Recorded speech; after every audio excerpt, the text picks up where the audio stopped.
స్వయమైన ప్రియురాలికి ప్రేమతో రాసిన ప్రేమలేఖ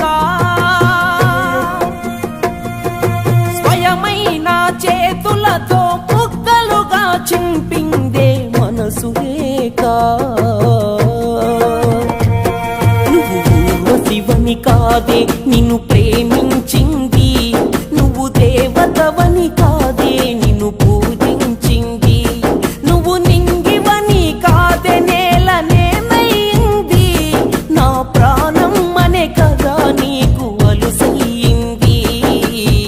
రాతలో లేని రాదమ్మ చెప్పలేను